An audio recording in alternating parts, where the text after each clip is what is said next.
Oh boy, it's that time again. Nibiru has come around once more to haunt us, this time from an ISS camera, and it's claimed to match an image that was previously seen on Google Sky and also claimed to have been Nibiru. Well, let's take a look. First, let's take a look at the Google Sky image because I already addressed this specifically and showed that it is in fact a known T-Tauri star in reflection nebula GN 05392. And in fact, it is not even unique. There are other T-Tauri type stars which show similar reflection nebulae in their immediate vicinity, including Parsemian 21, which I also did a webcast on. But let's take a look at GN 05392 for a moment, and we can see that in the image I shot of it in September, it matches the position of the star as seen in Google Sky, which predates by image by a couple decades.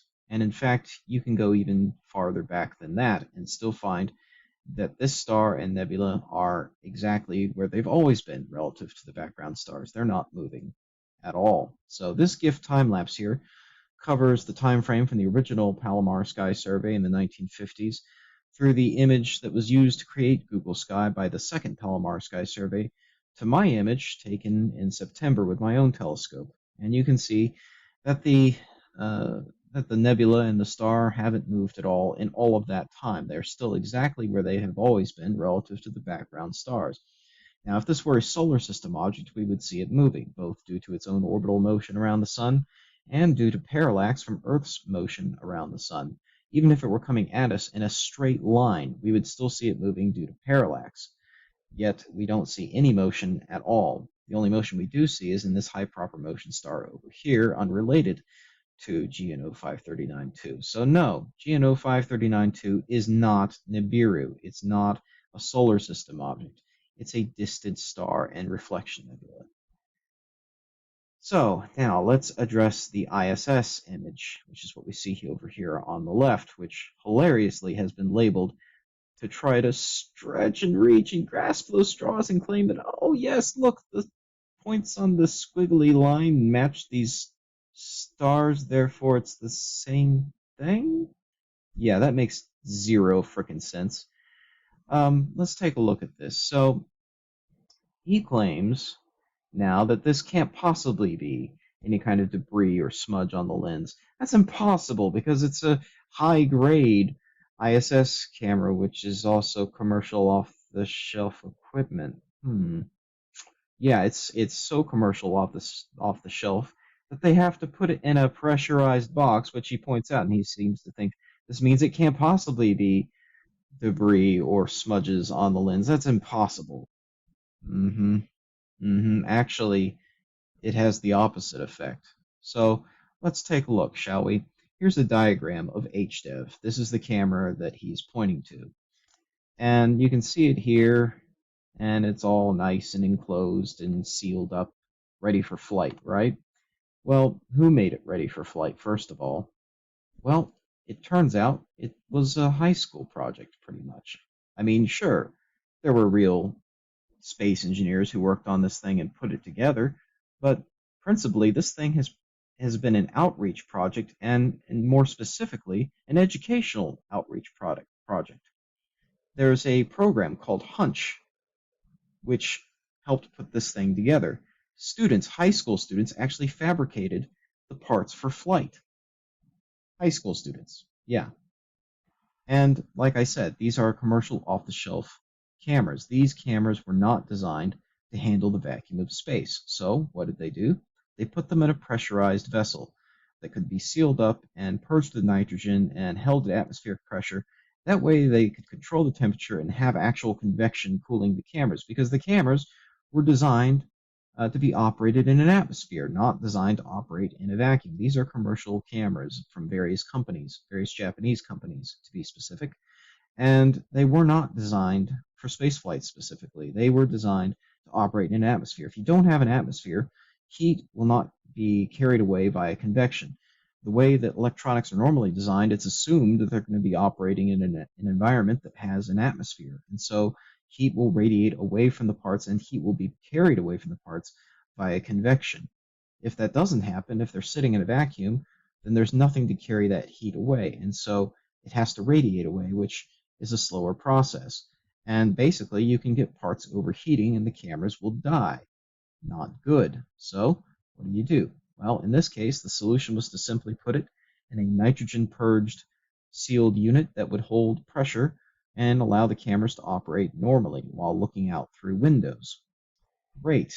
Well, that's all wonderful and everything, but how do you get it into orbit? Well, you stuff it on the back of a SpaceX Falcon 9 Dragon capsule and launch it on a Falcon 9 rocket and get it up there to the space station, grab it with a robot arm, and stick it onto the end of the Columbus module. Well, that's great and everything, but you just subjected it to high vibrations and high G-forces and everything else, and it was put together by high school students. So is it any surprise then that it might have debris shaken loose during launch, and it might be developing smudges on the windows or the lens, possibly even from outgassing on the seals, because reminder, this thing had to be sealed up and airtight for the electronics to operate properly. So if you've ever had a new car and you let it sit for a couple days in the sunlight, what happens? Well, you get the new car smell, right? Well, you can also get that interesting little waxy sheen on the inside of the windshield. That's outgassing from all that new car smell chemical that's sitting on your dashboard. It gets outgassed up to the windshield and collects there. Well, the same thing can happen in space as well. In fact, this was a common problem with the Apollo spacecraft, where the seals on those brand new shiny spacecraft that were only used once on each mission would outgas on each mission. And so you would get this sheen on the windshields.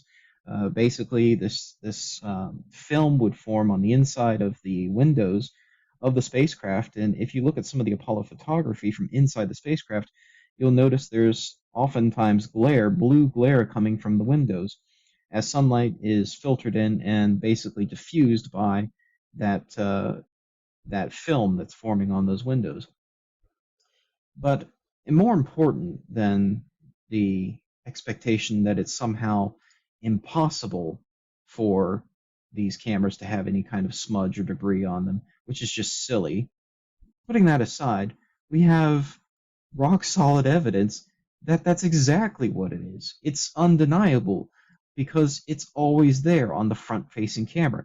So let's take a quick look here again. There are multiple cameras in this box facing various directions, multiple windows facing various directions.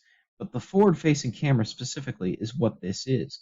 And you can see it there in this video, which was from April. And you can clearly see it here. You can also see some reflection, some internal reflection there of the components inside that box reflecting off the window back into the camera. Yeah, again, completely normal. And if I play the video here, you'll see these parts remain completely stationary while the Earth is moving and the station is traveling around the Earth. Well, here's something else that's important. The station is traveling around the Earth. It's orbiting the Earth, right? And it's holding a constant attitude relative to the Earth's horizon, even as it flies over the horizon. So celestial objects, say, if the moon were to come up here, you would see the moon rising pretty quickly because the station is orbiting the Earth once every 90 minutes. It experiences a sunrise or sunset every 45 minutes. Either the sun is rising or the sun is setting every 45 minutes. They spend 45 minutes in darkness. They spend 45 minutes in sunlight. So, yeah, basically, if this were a real celestial object, you'd see it moving pretty quickly. But you don't. It stays there, fixed to the camera.